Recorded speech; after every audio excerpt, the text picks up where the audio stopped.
자, 오늘 우리 같이 한번 말씀 보겠습니다. 오늘은요, 고린도전서 3장 18절부터 23절인데요. 네, 우리 같이 한번 읽어보면 좋을 것 같습니다. 고린도전서 3장 18절부터 23절입니다. 같이 읽겠습니다. 아무도 자신을 속이지 말라. 너희 중에 누구든지 이 세상에서 지혜 있는 줄로 생각하거든 어리석은 자가 되라. 그리하여야 지혜로운 자가 되리라. 이 세상 지혜는 하나님께 어리석은 것이니 기록된 바 하나님 지혜 있는 자들로 하여금 자기 꾀에 빠지게 하시는 이라 하였고, 또 주께서 지혜 있는 자들의 생각을 헛것으로 아신다 하셨느니라. 그런즉 누구든지 사람을 자랑하지 말라. 만물이 다 너희 것임이라. 바울이나 아볼로나 게바나 세계나 생명이나 사망이나 지금 것이나 장래 것이나 다 너희의 것이요 너희는 그리스도의 것이요 그리스도는 하나님의 것이니라. 아멘. 네, 우리가 지난 시간까지 계속해서 고린도전서 말씀을 보고 있는데요. 특히 지난 시간에는 우리가 하나님의 밭 그리고 하나님의 성전이다, 이 두 가지를 우리가 좀 살펴볼 수 있었습니다. 그런데 이게 그냥 갑자기 등장한 것이 아니라 이스라엘 이야기로부터 계속해서 이어져 오던 이야기였습니다. 하나님께서 이스라엘에게 땅을 주셨죠. 우리가 흔히 아는 가나안 땅입니다. 땅을 주셨지만 거기서 거룩하게 살아라고 했는데 이 사람들은 거룩하게 살지 못하고 하나님을 선택하지도 잘 못했습니다. 실패했죠, 한마디로. 그리고 또한 하나님은 이스라엘 백성에게 성전의 이야기를 하시면서 성전을 통해서 하나님께서 임재하시고 교제하는 걸 할 수 있도록 만들어 주셨는데 결론적으로 이 또한 실패를 했습니다. 왜냐하면요, 이스라엘 백성들은 성전이라는 건물을 거의 우상 숭배했을 뿐 하나님을 제대로 만나지 못했던 거예요. 그래서 전지전능하고 또한 모든 곳에서 함께 하시는 하나님을 그냥 건물 속에 가둬버린 케이스가 돼버려 왔습니다. 그래서 이 문제를 하나님께서 해결하시기 위해서 어떻게 하셨죠? 예수님을 보내주셨습니다. 예수님께서는요, 십자가와 부활을 통해 문제를 다 해결하셨어요. 그리고 승천하셨죠? 그리고 승천한 이후에 어떻게 되었을까요? 성령님을 우리 가운데 보내주셨습니다. 그래서 성령님께서 이제 우리 가운데 오시게 되었죠. 그래서 지난 시간에 이렇게 말씀드리면서 어떻게 되었냐면요, 성령님께서 함께하는 우리를 통해서 우리가 하나님의 밭이 될 때 하나님의 열매를 맺을 수 있다, 그런 이야기를 좀 말씀드렸고요. 그리고 또 한 가지는 성령님께서 우리 가운데 오셔서 텐트를 친다라고 이야기를 했습니다.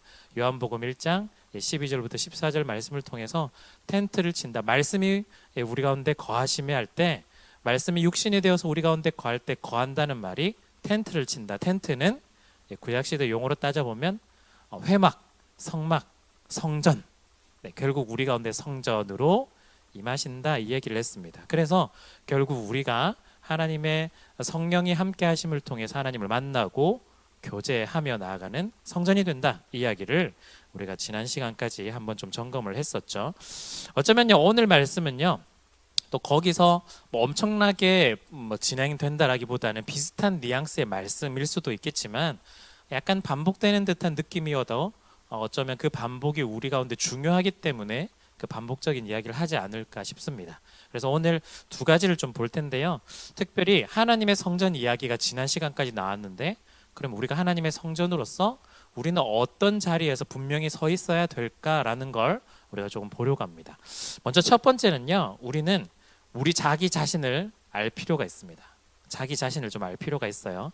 우리가 어떤 위치에 있는지 위해서는 우리가 누구인지를 알아야 되고, 내가 어떤 존재인지를 알아야 되고, 또한 내가 어디에 서 있는지를 좀 확인할 필요가 있는 거죠.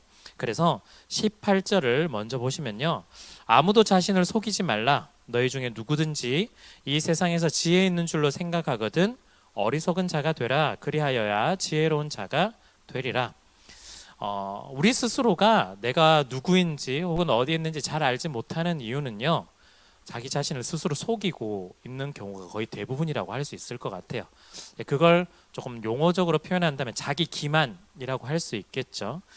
객관적이거나 이성적으로 판단할 수 없다면 자기 기만이 아니겠지만 충분히 판단할 수 있는 능력이 있음에도 불구하고, 그래 저게 제대로 된 길이야, 이 길로 가면 안 돼라는 걸 분명히 알 수도 있지만 스스로 제대로 된 길을 가지 않고 나쁜 길로 가는 거죠. 그런데 나쁜 길로 갈 때 스스로 자기 합리화를 시키기도 하고 자기 스스로 속이기도 합니다. 아니야, 이 길이 제대로 된 길이야라고 스스로에게 자꾸 이제 쇠뇌시키듯이 이야기를 하는 거죠. 정당화를 시키는 겁니다.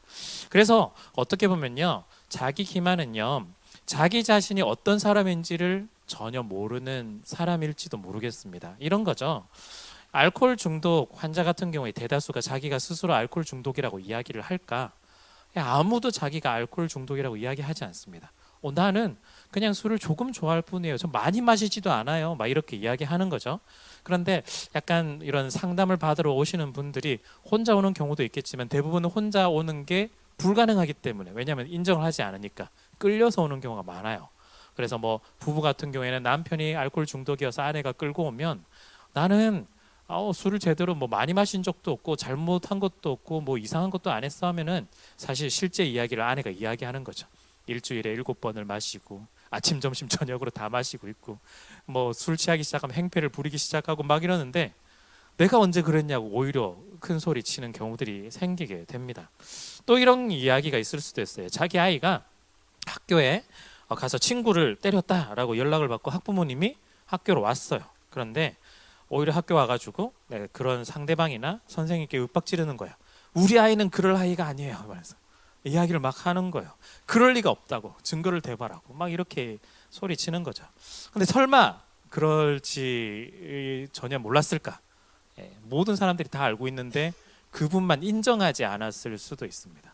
그러니까 자기 기만인 거예요. 스스로 우리 아이는 괜찮다고 계속 생각하는 거죠. 그래서 여러분, 이러한 자기 기만은요, 사실은 내가 원하고자 하는 것들, 내가 믿고자 하는 것들이 그대로 드러나는 소망일 수도 있습니다. 내가 이 일들을 선택했을 때, 그래 이거 선택했을 때 괜찮을 거야, 이 일이 남들이 보기에는 다 아니라고 해도 나는 이게 맞다고 봐, 스스로 자꾸 합리화를 시키고 맞다고 자꾸 이야기를 하는 거죠. 방금 말씀드렸던 것처럼 알코올 중독이 아니라고 이야기하고, 또한 우리 아이는 절대 그런 일이 아니라고 이야기하는 것. 그런 분들한테 증거를 만약에 보여주면 쉽게 수긍을 할까?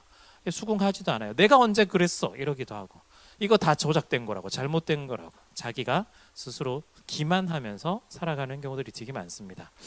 왜 이런 말씀을 드리냐면요, 사도 바울이요, 고린도 교회 성도들을 향해서 뭐라고 이야기하죠? 자신을 속이지 마라 이야기해요. 자신을 속이지 마라. 왜 이렇게 이야기를 했을까? 자신을 속이고 있었기 때문이죠. 그 이유가 뒤에 좀 이어서 나오는데요, 오늘 18절 이어서 나오는 9절에 보면 뒷부분에 이 세상에서 자신들이 가장 지혜 있는 줄 알고 있어요. 내가 제일 지혜 있어 라고 착각하는 거예요. 그리고 자기보다 다른 사람들 다 못났다고 생각하는 거예요. 내가 다 지혜 있다고 생각하는 거죠. 또 한편으로는 어떤 거냐면, 내가 혹 지혜가 좀 적을지 몰라도 내가 따르는 사람, 오늘 대표적으로 바울, 뭐 아볼로, 뭐 게바, 뭐 이렇게 등장하잖아요. 이런 사람들이 훨씬 더 지혜있어, 특히 내가 따르는 바울이 최고야 라고 이야기를 하면서 스스로 거기에 도취되어 있고 빠져 있는 거예요. 우리가 추종하는 바울, 아볼로가 지혜롭다라고 생각하고 거기서 도무지 헤어나오지 못하는 겁니다. 어쩌면 확증 평양일 수도 있는데요, 이게 정치 같은 데 보면 굉장히 뚜렷하게 드러나죠.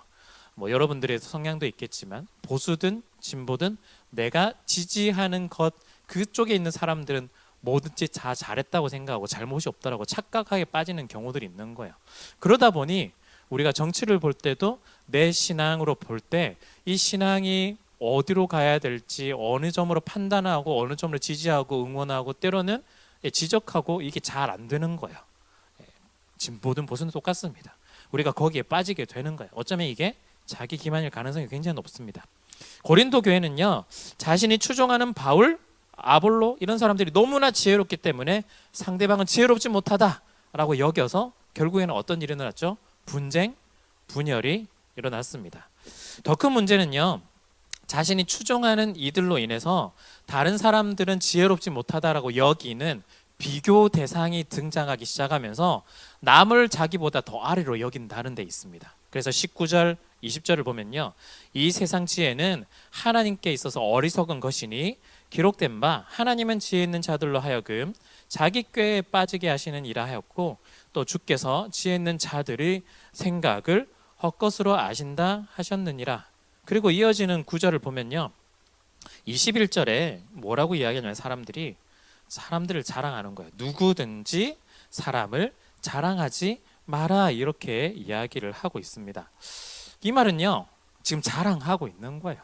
비교하면서 지금 자랑하고 있는 겁니다. 아래로 보는 거예요. 다른 사람, 이 사람 최고지 않아? 계속해서 이야기하는 거죠.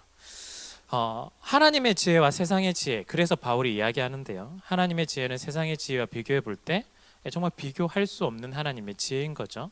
이렇게 이해하시면 될 것 같아요. 우리가 서로 지혜 있다, 똑똑하다, 저 사람 대단하다라고 하는 건 우리가 지금의 우리의 눈높이로 서로를 봐서 그래요. 제 키가 170인데 아무도 안 믿으시겠지만 170이라면 우리가 약간 그런 고정관념 있잖아요. 그래, 169인데 하나 올렸겠지. 네. 그러면 이제 저는 이제 170이라고 계속 주장을 하겠죠. 근데 우리가 보기에는 170이든 180이든 180 보면서 너무 부럽다, 대단하다, 저 사람 정말 멋있어, 이렇게라고 하겠지만, 이렇게 이해하시면 돼요. 하나님의 지혜와 비교할 때 하나님이 보신다는 관점은 어떤 거냐면, 우리의 눈높이로 서로를 비교하는 것이 아니라 마치 그냥 하늘에서 우리를 쳐다보는 거랑 똑같아요.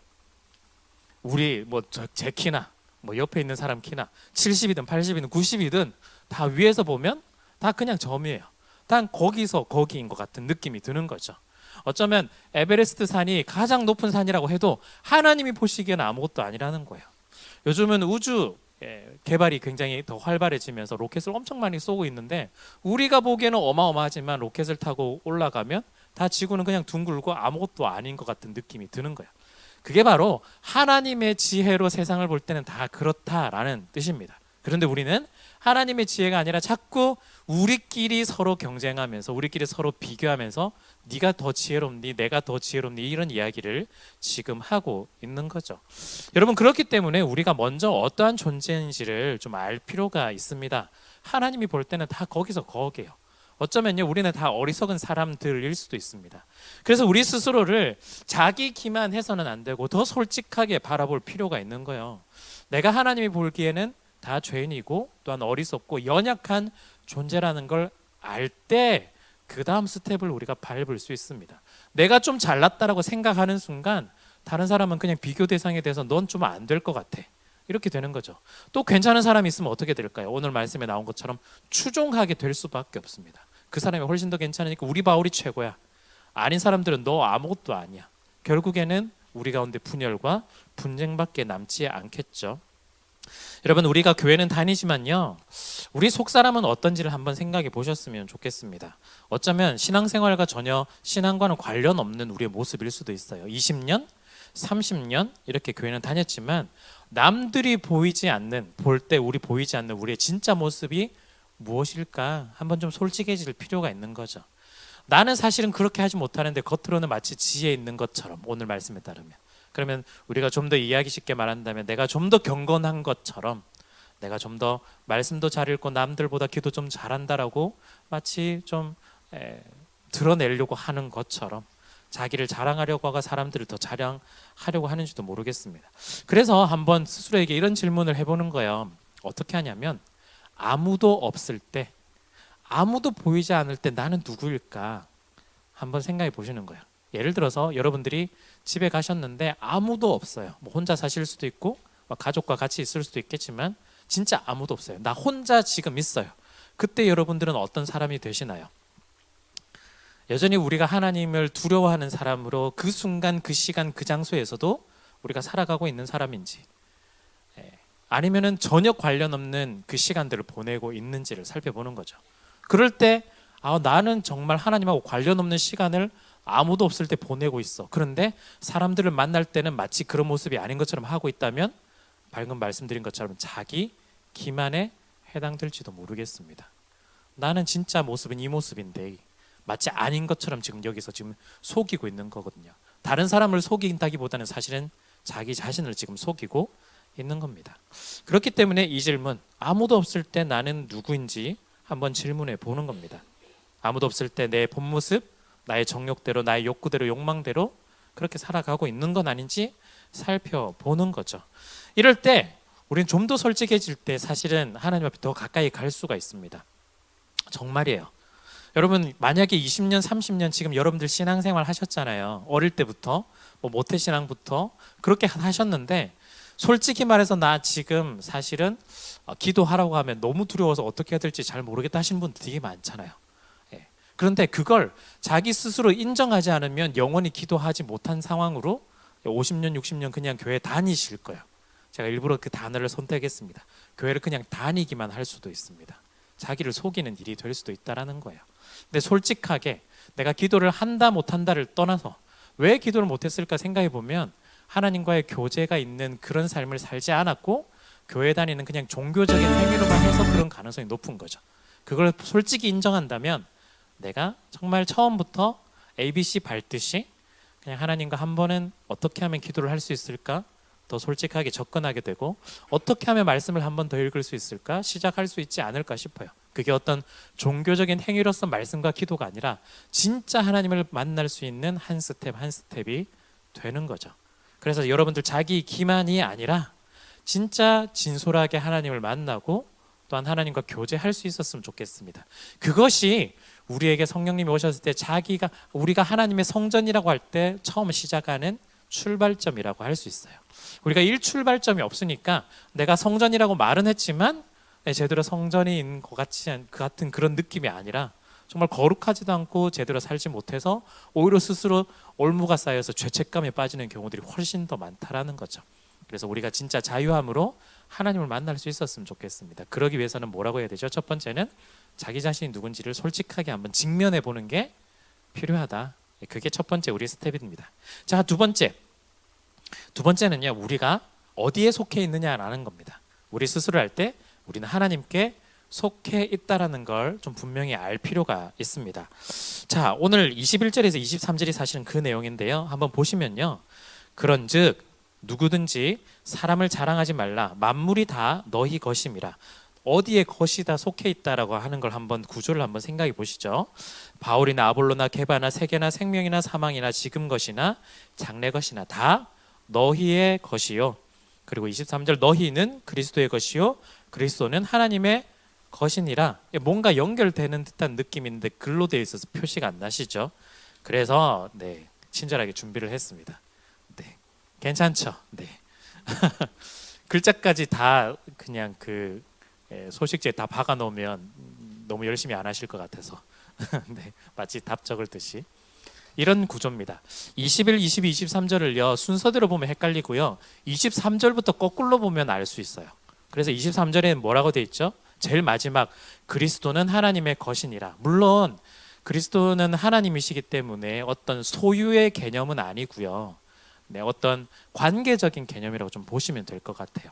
그래서 23절 마지막이 그리스도는 하나님의 것이라. 그러면 23절 앞부분에 보니까 너희는 그리스도의 것이요. 너희가 우리를 말하죠. 우리로 말할 때 지금까지 우리가 고린도 전서를 보면서 몇 가지 단어들을 확인했잖아요. 우리가 하나님의 성전이다. 우리가 그리스도한테 속했는데 우리는 하나님의 성전. 조금 더 쉽게 말하면 우리는 교회라고도 이야기할 수 있겠죠. 그리고 또 우리한테 속해져 있는 것들이 있는데 그게 뭘까? 22절 바울, 아볼로, 게바, 세계, 생명, 사망, 지금 것, 장래 것. 그리고 21절 마지막에 만물도 우리 것이라고 이야기를 해요.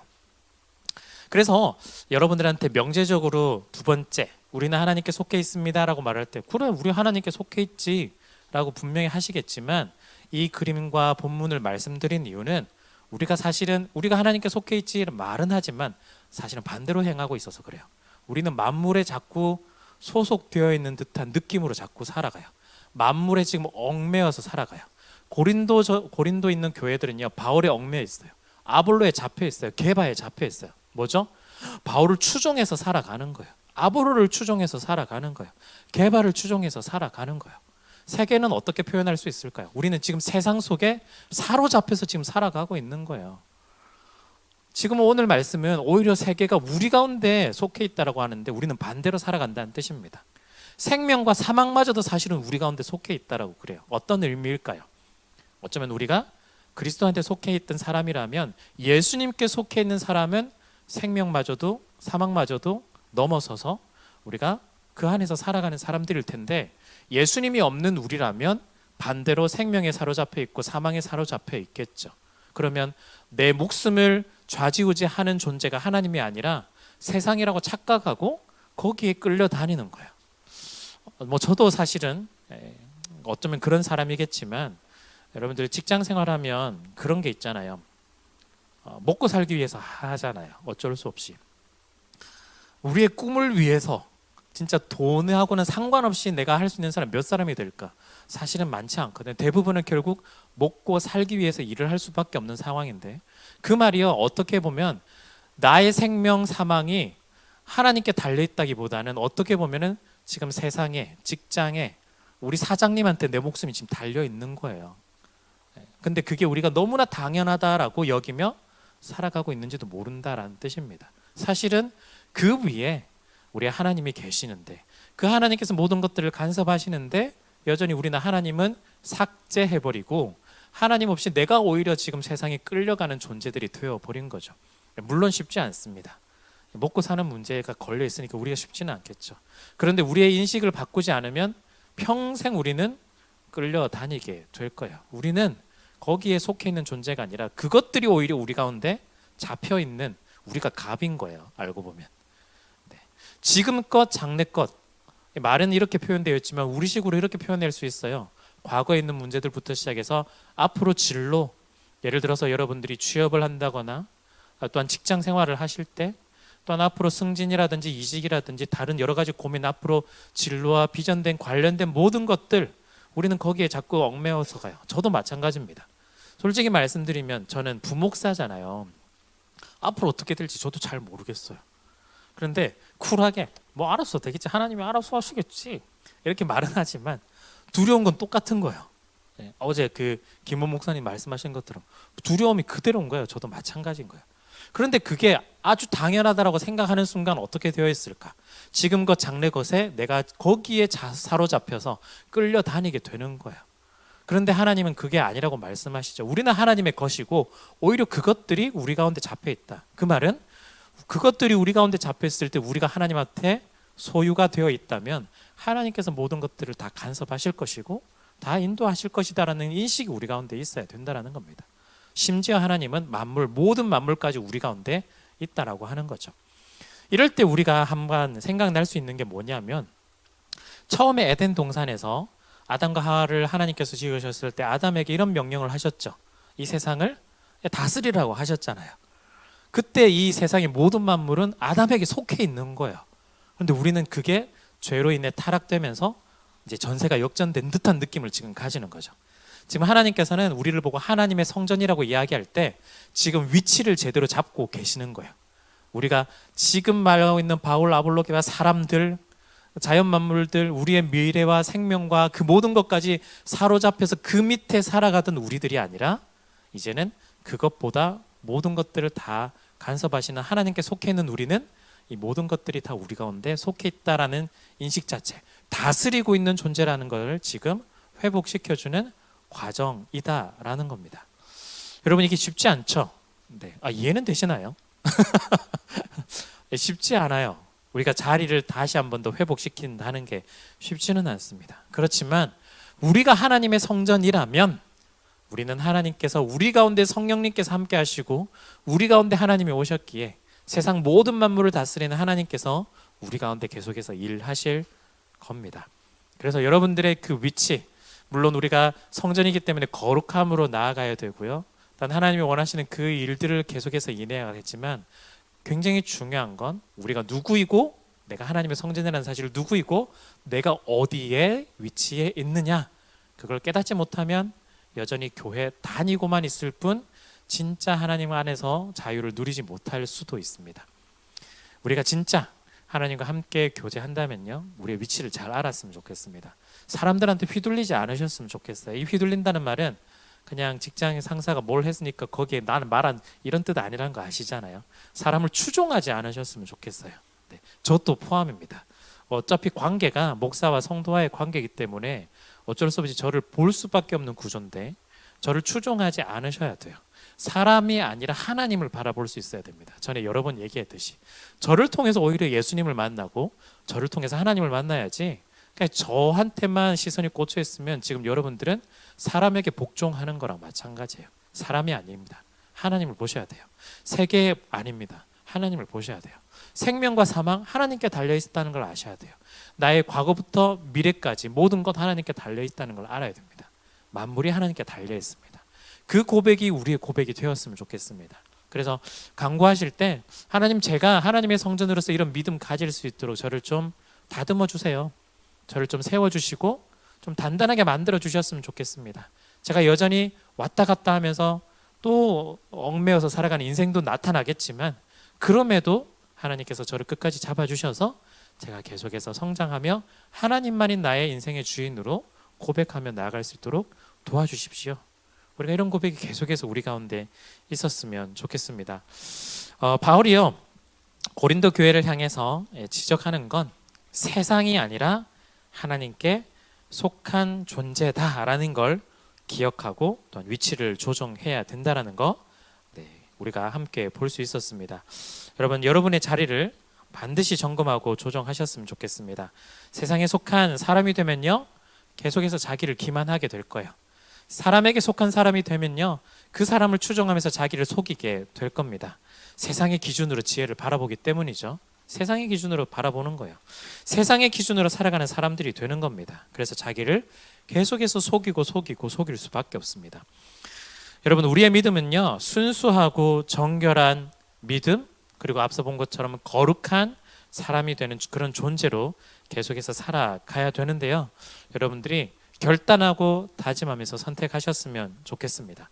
하나님을 선택하는 사람, 하나님께 속한 사람, 여러분들이 선택하셨으면 좋겠습니다. 그래서 우리가 하나님의 성전으로 하루하루 살아갔으면 좋겠습니다. 여러분, 세상에 휘둘리지 마시고 세상의 기준에 움직이지 마시고요, 하나님께 속한 사람으로서 또는 하나님의 성전으로서 그 위치를 잘 찾아가시면 좋겠습니다. 하나님의 성전은 자신을 기만하지 않습니다. 자신을 속이지 않아요. 우리의 속을 하나님께 내보여 드리며, 진짜 아무도 없을 때 나는 정말 하나님과 어떤 관계를 맺고 있는지를 질문해 보면서 하나님 앞에 우리 자신을 솔직하게 내어 놓았으면 좋겠습니다. 그럴 때 성령님께서 우리를 인도하시고 정말 우리가 거룩한 하나님의 성전으로 한 걸음 한 걸음 나아갈 수 있도록 도와주실 겁니다. 여러분, 하나님의 성전이 되는 사람은 자기 위치를 잘 알고 그 위치를 찾아가기 위해서 노력하는 사람입니다. 안다고 해서 그 위치로 바로 가지 않아요. 방금 살펴본 그 위치로 가지 않아요. 우리가 안다면 계속해서 부단히 노력할 필요가 있습니다. 거룩을 연습해야 되고요, 또한 그런 삶을 살아갈 수 있도록 우리 삶을 돌아볼 필요가 있는 거죠. 여러분, 세상에 속한 사람이 아니라, 세상에 휘둘린 사람이 아니라 하나님의 성전으로 하나님의 속한 사람이 되셨으면 좋겠습니다. 이번 한 주 여러분들 스스로를 계속해서 한번 응원해 보시면 좋겠고요, 칭찬도 많이 해주시고, 그래서 그 결정의 순간순간들마다 하나님께 속한 사람으로 살아가실 수 있는 여러분들이 되시기를 간절히 바랍니다. 아멘.